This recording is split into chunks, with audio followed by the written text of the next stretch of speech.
अस्सलाम वालेकुम। दुरूद शरीफ पढ़ने।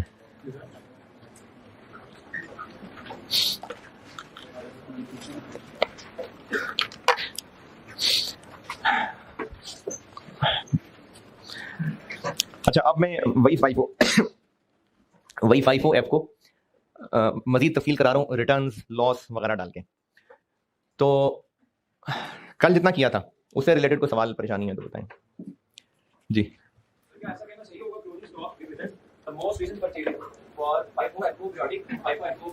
नहीं, एफको में तो नहीं है ऐसा। नहीं, ये बात जो आप कह रहे हैं ये तो सिर्फ फाइफो के लिए है। ये बात सिर्फ फाइफो के लिए है कि क्लोजिंग स्टॉक लेटेस्ट परचेजेस में से, एफको में तो ऐसा नहीं है। अच्छा, फाइफो में भी ये बात क्यों है, यानी इससे क्या फायदा होने लगा है? फाइफो में ये कहना कि क्लोजिंग स्टॉक लेटेस्ट परचेजेस में से है, इससे क्या फायदा हासिल हो जाएगा है? क्या कर लेंगे हम इससे? मतलब इसका हल ये निकलेगा कि जो लेटेस्ट परचेजेस थी उनका रेट इस्तेमाल कर लेंगे हम, क्योंकि जो क्लोजिंग स्टॉक है अगर ये आखिरी परचेजेस में से बचा हुआ है तो ये वही कॉस्ट कर रहा है जो वो आखिरी परचेजेस, तो ताकि उनका रेट इस्तेमाल हो जाए। तो एफको में क्या हम उन आखिरी वाली का रेट इस्तेमाल कर रहे होते हैं? नहीं। तो इसलिए बात सिर्फ फाइफो के लिए है। ये सिर्फ फाइफो के लिए की गई बात है कि जो परचेजेस आखिर में हुई थी उन्हीं में से क्लोजिंग स्टॉक बचा हुआ है। और कल वाले में से कुछ सवाल अगर जाग रहे हैं? जो कल सवाल कराया था, हाँ वो कल सवाल फिनिश गुड का था। अभी भी एक सवाल फिनिश गुड का ही कराऊंगा, वो भी ट्रेडिंग। उसके बाद फिर मैं रॉ मटेरियल और मैन्युफैक्चरिंग की फिनिश गुड्स, फिर वो चीजें भी लाऊंगा। ठीक है, अभी मैं ट्रेडिंग बिजनेस की और सवाल कराने लगा। कल फिर मैन्युफैक्चरिंग बिजनेस की करूंगा बात। कल वाले पढ़े हुए में से कोई सवाल परेशानी किसी का? अच्छा चले, मैं एक चीज जी, थोड़ी जल्दी है ये सवाल, एक दो दिन बाद जवाब मिलेगा सर। कल दोनों परपेचुअल में कॉस्ट ऑफ सेल निकाल ली थी ना? अच्छा, ये जो कॉस्ट ऑफ सेल कल दोनों परपेचुअल में निकाली थी, ये ओपनिंग प्लस परचेजेस करके क्यों नहीं निकाली?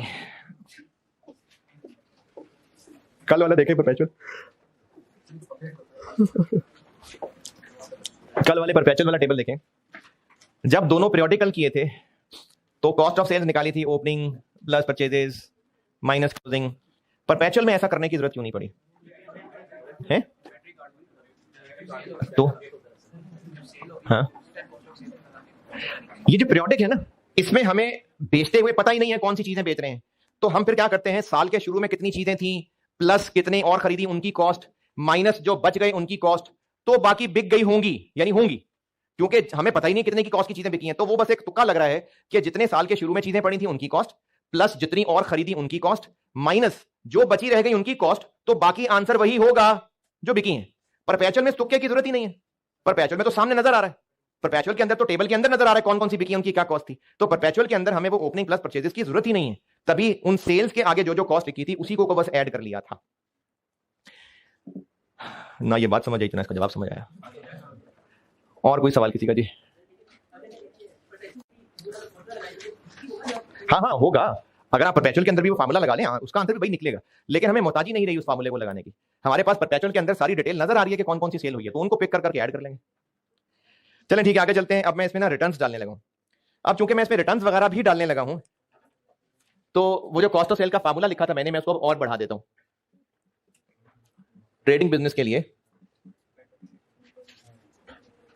अब अगला सवाल में मैं चूंकि रिटर्न्स डालने लगा हूं ना, रिटर्न्स हैं, ड्राइंग्स हैं, तो मैं अब cost of sale trading business में पीरियोडिक, चाहे फाइफो चाहे एफको, कॉस्ट ऑफ सेल्स, इनफैक्ट मैं ऐसे कह देता हूं कॉस्ट ऑफ नेट सेल्स। क्या मतलब? हाँ, सेल रिटर्न्स माइनस करके, मतलब जो नेट बिकी है उनकी कॉस्ट। अब मैं रिटर्न्स वगैरह भी डाल रहा हूं उसके अंदर, तो cost of opening stock plus total cost of purchases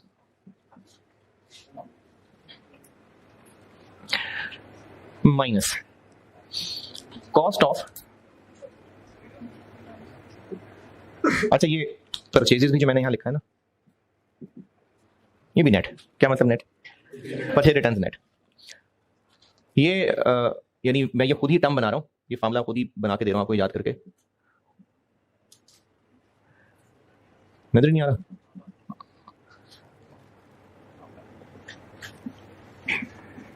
ये क्या किया मैंने?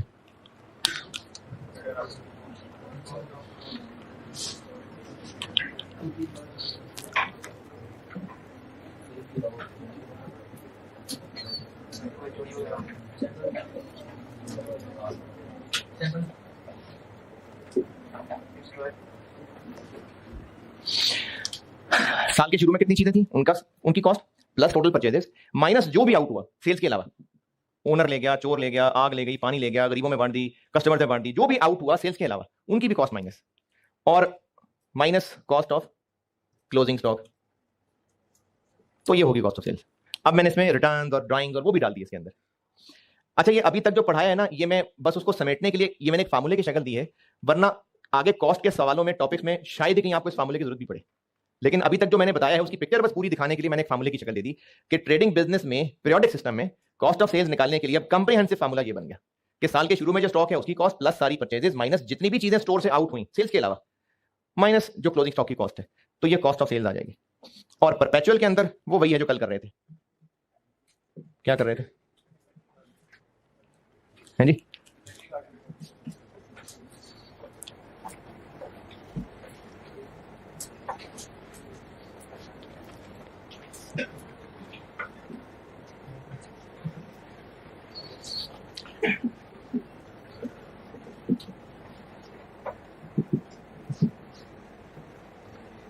सिंपली क्या करें, ऐड अप कर लें जितनी भी इन्वेंट्री कार्ड में आपको सेल्स ट्रांजैक्शन नजर आ रही है, हाँ नेट ऑफ रिटर्न्स, तो इसमें इस तरह के फार्मूलों की मोहताजी नहीं है। इन्वेंट्री कार्ड में सब नजर आ तो रहा है अलग अलग, तो सारी सेल्स को चुन चुन के ऐड कर लें सेल रिटर्न लेस करके, तो वो कॉस्ट ऑफ सेल आ जाएगी। तो परपेचुअल के अंदर इस तरह के कोई फार्मूले की मोहताजी नहीं है, पीरियोडिक के अंदर है। तो ये जो फाइफो है और इवन के एफ को भी, ये मैंने फाइफो की नहीं लिखा, ये मैंने सब लिखा है कि अब मैं इसमें जब रिटर्न्स वगैरह भी डालने लगा हूं तो और कंप्रिहेंसिवली मैंने पीरियोडिक में और परपेचुअल में कॉस्ट ऑफ सेल्स फाइंड करने का फार्मूला बना दिया। ये मैं बात कर रहा हूं ट्रेडिंग बिजनेस की, कल मैं मैन्युफैक्चरिंग बिजनेस की बताऊंगा। और क्लोजिंग स्टॉक की कॉस्ट कैसे निकलेगी वो तो कल सीख लिया। क्या सीख लिया? अगर पीरियोडिक सिस्टम है और फाइफो है तो जो सबसे आप हैं, ये तो मैंने कॉस्ट ऑफ सेल्स का फार्मूला लिख दिया ना, और बढ़ा के कॉस्ट ऑफ क्लोजिंग स्टॉक कल हो चुकी बात। अगर पीरियोडिक फाइफो है तो जितने यूनिट्स क्लोजिंग में बचे हुए हैं उनको आखिरी परचेज से गिनना शुरू कर दें, उनके वो रेट ले लें। और अगर एफ को पीरियोडिक है तो एवरेज रेट निकालें। अच्छा, एवरेज रेट कैसे निकालना है? ओपनिंग में जितने भी और हमने परचेज किए हैं वो सब मिला के तो उनका एवरेज कर लें। वही average rate cost of sale के लिए भी, वही एवरेज रेट क्लोजिंग स्टॉक के लिए भी। और अगर परपेचुअल है तो परपेचुअल तो बस मेहनत मजदूरी करते जाएं, उस मेहनत मजदूरी के सबसे आखिर में जो बच गया होगा वो क्लोजिंग स्टॉक होगा। ये किया हमने अब तक मेहनत। तो अभी प्रैक्टिस और कर लेते हैं जिसमें रिटर्न्स वगैरह भी डाल लेता हूं। तो आप आइए पेज 5 पे इलस्ट्रेशन 2 पढ़िए, मैं करता हूं बोर्ड पे। पेज नंबर 5 पे इलस्ट्रेशन 2 पढ़ ले, मैं करता हूं।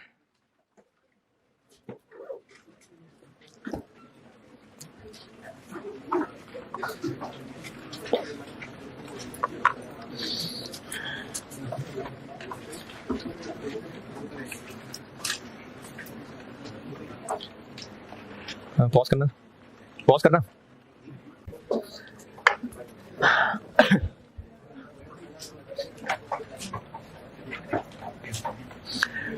जी, सवाल कहा था पढ़ने को? पेज 5 पे इलस्ट्रेशन 2 पढ़ने को कहा था। हाँ, तो क्लोजिंग स्टॉक की कॉस्ट निकालनी है, चारों से निकाल लेते हैं।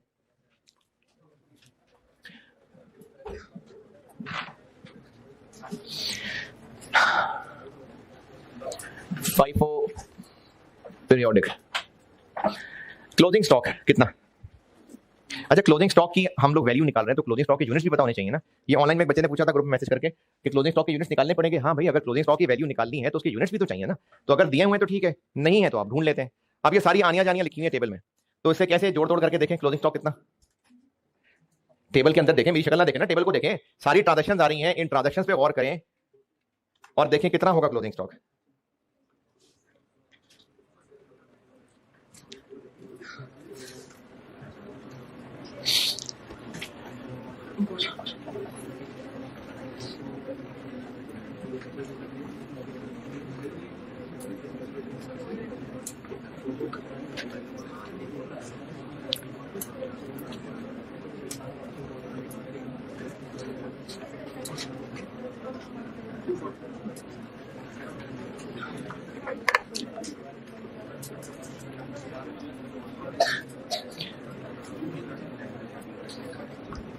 हाँ जी, 240 कैसे? हमें सारे स्टॉक का ना आनियां जानियां पता है। महीने के शुरू में कितने यूनिट थे? 200, फिर क्या हुआ 600 परचेज हुए, इन हुए होंगे प्लस 500 500 500 500 500, फिर उसके बाद 480 सेल हो गए तो वो आउट हो गए माइनस, फिर 100 की परचेज हुई, इन हुए हैं, ऐड हो जाएंगे। हम ये जानना चाह रहे हैं कि क्लोजिंग स्टॉक कितना है, तो स्टॉक की सारी मूवमेंट चेक करके देख लेते हैं कितने आए कितने गए, तो पता चल जाएगा कितने बच गए। फिर क्या हुआ परचेज रिटर्न हो गई, मतलब गए 20, फिर सेल हो गई, ये भी गए 230, फिर ड्राइंग ये भी ओनर ले गया, ये भी गए 40। अच्छा ये कुछ मासूम बच्चे जिनको लग रहा हो कि कैश का यहाँ क्या काम है, ये गुड्स की ड्राइंग्स है, ये ओनर गुड्स लेके गया है बिजनेस से।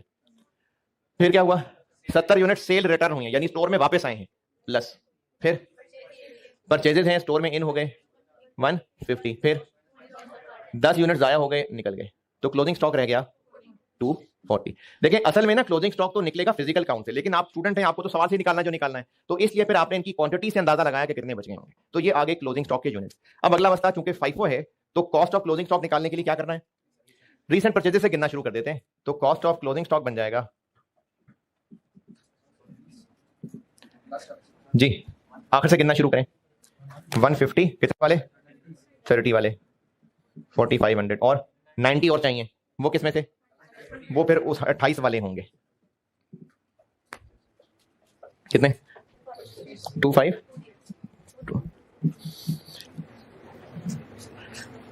7 7020 में बताएं कोई एतराज इख्तलाफ तकलीफ परेशानी, सारे लोग, किसी को कोई मसला नहीं। अच्छा चले मैं मसला डालता हूं फिर।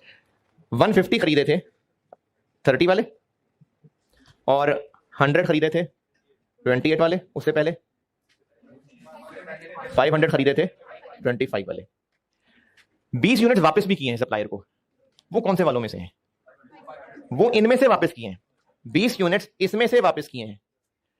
अगर ये लिखा होता कि ये 20 यूनिट जो वापस किए हैं वो इसमें से वापस किए हैं, तो फिर इस पे क्या फर्क पड़ता, तो फिर 90 तो ये हो ही नहीं सकते थे, 20 तो वापस कर दिए, तो फिर 80 इसमें से होते और 10 इसमें से होता।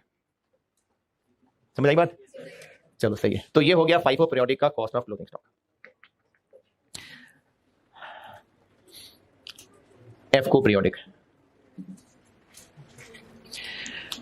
FCO पीरियोडिक में क्या होगा, ओपनिंग और जो परचेजेस हैं उन सबको मिला के एक एवरेज रेट निकलेगा। तो ओपनिंग कितने थे 200, कितने वाले 22 वाले, फिर और क्या क्या आए 500 आए, कितने वाले, लेकिन असल में वो 500 नहीं है, वो 480 है, क्यों, क्योंकि 20 वापस भी कर दिए, 25 वाले कितना बना देखिए पूरा, फिर 100 आए 28 वाले, फिर 150 आए 30 वाले, तो ये टोटल अमाउंट इतनी के। अच्छा जिन्होंने वेटेड एवरेज बचपन में को फार्मूला याद किया हुआ ना, ये मैं वो फार्मूला ही लगा रहा हूं, फार्मूला पढ़ो मैं कोई वेटेड एवरेज रेट निकालने का, क्या फार्मूला है, वेटेड एवरेज का रेट निकालने का फार्मूला क्या है, ओपनिंग की अमाउंट प्लस परचेजेस की अमाउंट डिवाइडेड बाय ओपनिंग के यूनिट्स प्लस परचेजेस के यूनिट्स, यही कर रहा हूं मैं। तो जितने भी यूनिट्स आए मुख्तलिफ रेट्स वाले, सब की टोटल अमाउंट डिवाइडेड बाय सबके टोटल यूनिट्स, तो ये एवरेज रेट निकल आएगा। ये टोटल देखिए क्या बना 23700 और ये क्या बना 930, तो एवरेज रेट बन गया 23700 डिवाइडेड बाय 930 248, ये निकल आया एवरेज रेट। तो क्लोजिंग स्टॉक यही वाला होगा, तो यहां से कॉस्ट ऑफ क्लोजिंग स्टॉक बन जाएगी 240 यूनिट्स इंटू 25.48 611।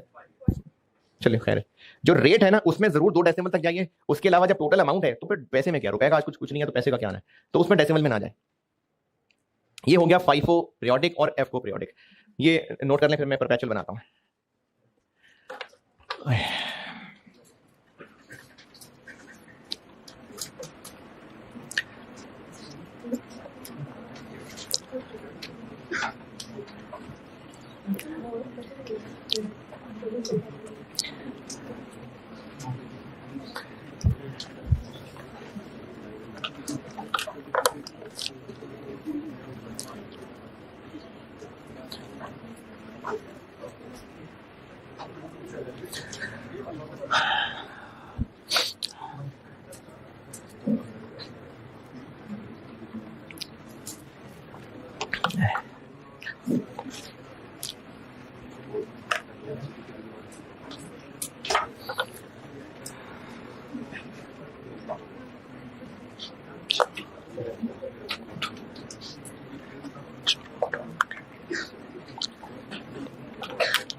कितना सा लगेगा?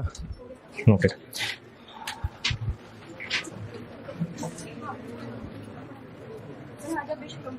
क्यों? तबीयत को क्या होगी? रोजा लगा हुआ क्या होता है अभी? नहीं, कोर्स है क्या? रमजान में पढ़ते नहीं है क्या? पढ़ते हैं।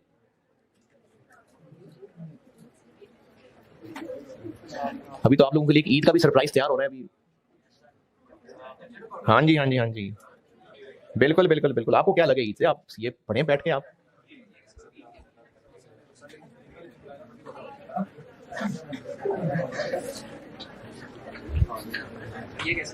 है ये कैसे?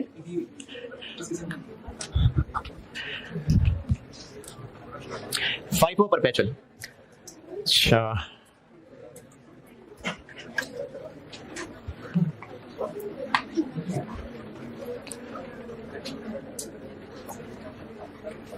FIFO perpetual.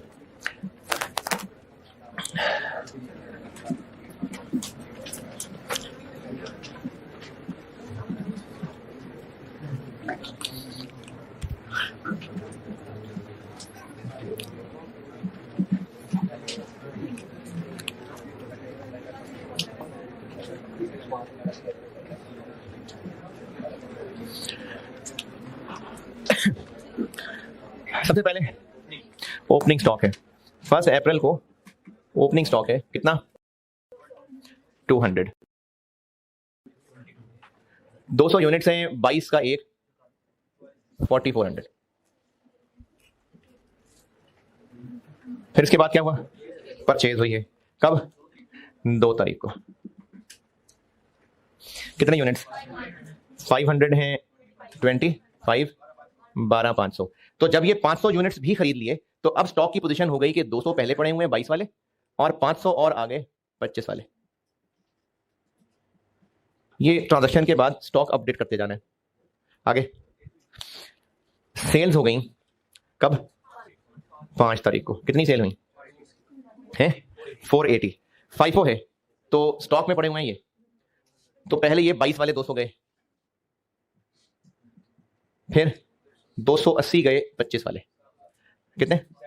तो ये वाले खत्म हो गए, 25 वालों में से रह गए 220।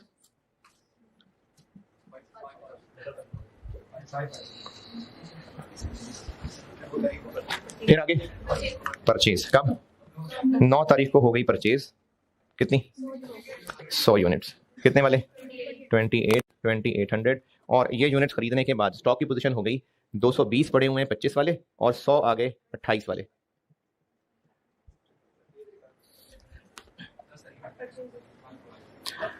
अब आगे परचेज रिटर्न। चलें यहां तक नोट करते पहुंचे, फिर मैं रिटर्न बताता हूं।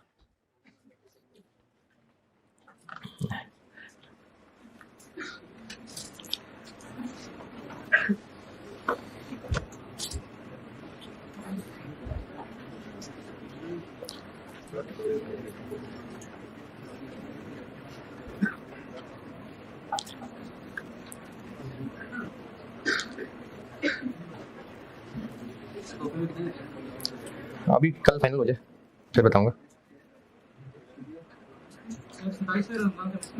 क्या जी?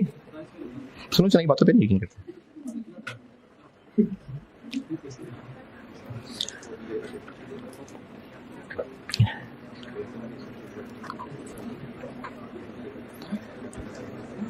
यहां तक नोटेड?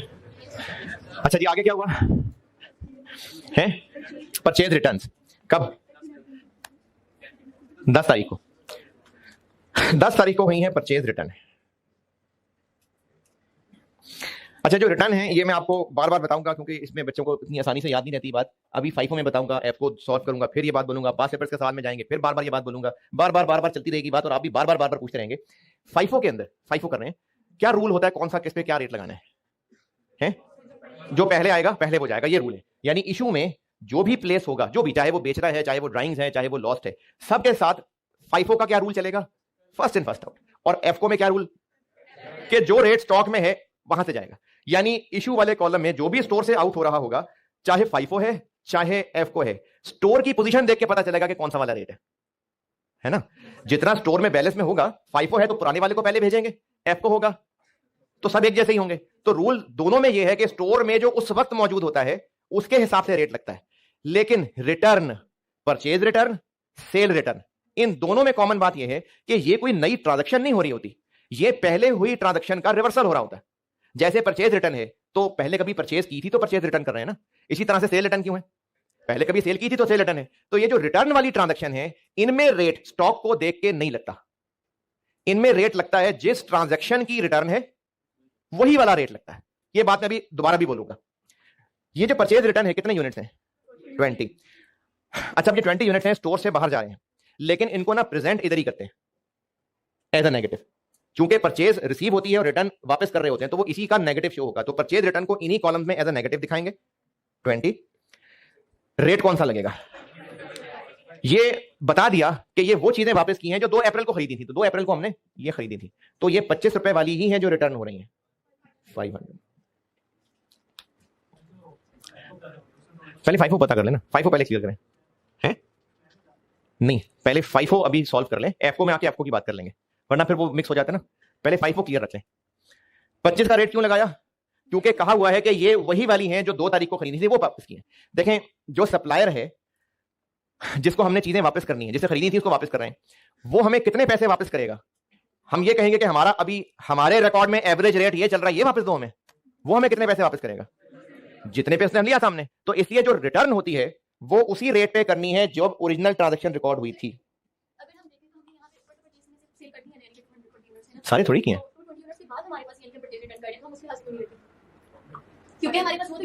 नहीं गए ना भाई 500 यूनिट्स में से, तो बेटे 220 पड़े भी तो हैं ना। हाँ, तो ये 220 वही वाले हैं, हाँ ऐसे ही है, सारे थोड़ी वापस कर रहे हैं। 220 वाले नहीं है, 220 तो यूनिट्स हैं, रेट ये है 25। अमाउंट लिखी हुई है 20 यूनिट्स 25 वाले 500 रुपए के। परचेज रिटर्न पे 25 वाला रेट लगेगा जी। तो फिर सवाल वाला बताएगा कि कौन सा वाला। अगर एक ही दिन 2 परचेजेस आ रही होती तो फिर सवाल वाला बताता। अच्छा, अगर ये ब्रैकेट में 2 अप्रैल वाली बात ना लिखी होती, बस क्या होता परचेज रिटर्न है, तो फिर आपकी मर्जी है, जिसको मर्जी अज्यूम कर लें। ज्यादा बेहतर, ज्यादा अकल ये है कि इसी में से होंगे। मतलब ये ज्यादा कॉमन है कि जो कल खरीद के लाए हैं वो वापस कर रहे होंगे, जब 500 दिन पहले खरीदे थे वो वापस कर रहे होंगे। तो इसलिए अगर ये डेट का रेफरेंस ना बताता तो हम इन्हीं में से वापस कर लेते, लेकिन बताया हुआ है, उम्मीद है बताया ही होगा। अब तक जब भी पास में टेस्ट हुआ है बताया ही होता है। अच्छा जी, अब जब ये 20 यूनिट्स वापस कर दिए तो अब स्टॉक की पोजीशन क्या है? इनमें से 20 यूनिट्स चले गए वापस, तो 200 रह गए 25 वाले, 100 पड़े हुए हैं 28 वाले। तो ये इस ट्रांजैक्शन के बाद स्टॉक अपडेट हो गया। आगे सेल 15 तारीख को हो गई सेल। अच्छा, वो कैमरा उधर चला जाएगा इसलिए यहां तक देखें। नोट ये कर रहे हैं बेटे, नोट के कर लिया, वो पीछे पीछे वाले जवान कर रहे हैं अभी, नोटेड। अच्छा, अब ये काम सही है ना, अब सब विजिबल है, वो आखिरी लाइन तक भी जाग भी रहा है यार कि नहीं? अब ठीक है, विजिबल है ना सही?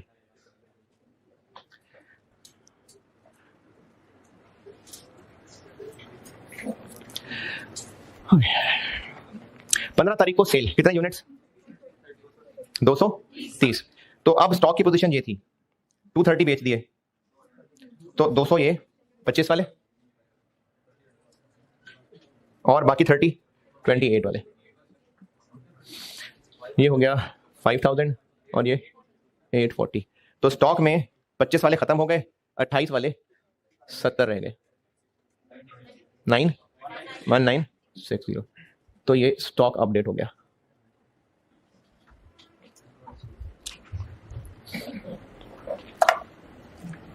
फिर आगे ड्राइंग्स, किस तारीख को? 19 तारीख को ओनर ले गया यूनिट्स, कितने ले गया? 40। अच्छा, अब ये भी सिंपल इशू है ना, चाहे कस्टमर को दे रहे हैं, चाहे चोर को दे रहे हैं, डाकू को दे रहे हैं, ओनर को दे रहे हैं, जिसको भी दे रहे हैं, इशू है। तो जब इशू है, फाइफो है, तो पुराने वालों में से ही जाएगा। अब तो खैर पढ़े ही सिर्फ यही थे, तो इन्हीं में से 40 ओनर ले गया, 1120। तो जी इशू में ही ना, ड्राइंग्स हैं इशू में। क्या हुआ? डेट लिखी है ना यार? नहीं नहीं, क्या डेट नहीं लिखी हुई? तो पढ़ी ही है ना, तो फाइफो। हाँ देखें, स्टोर से जो भी आउट होगा, फर्स्ट इन फर्स्ट आउट। अगर ड्राइंग्स के वक्त स्टॉक में को 2-4 चले, ये है इधर, अगर अभी ड्राइंग करते इस सूरत में, तो वो 40 यूनिट कौन से होते? वो 25 वाले होते। फाइफो है। परचेज रिटर्न और सेल रिटर्न, इसका फाइफो एफको से ताल्लुक नहीं है। जिस पे ओरिजिनल ट्रांजैक्शन रिकॉर्ड हुई थी वो वाला रेट लगेगा। बल्कि फाइफो एफको नहीं मैं कहता, उसका स्टोर में अवेलेबिलिटी से ताल्लुक नहीं है, वो उस रेट पे रिकॉर्ड होगा जिस पे वो ट्रांजैक्शन ओरिजिनली रिकॉर्ड हुई थी। अब ये सेल में आके दोबारा आएगी बात, अभी इसके आगे सेल रिटर्न आने लगी। तो अब स्टॉक में क्या रह गया? 30 रह गए, 28 वाले, 840। अब आगे आ गई है सेल रिटर्न। कब? 21 तारीख को सेल रिटर्न।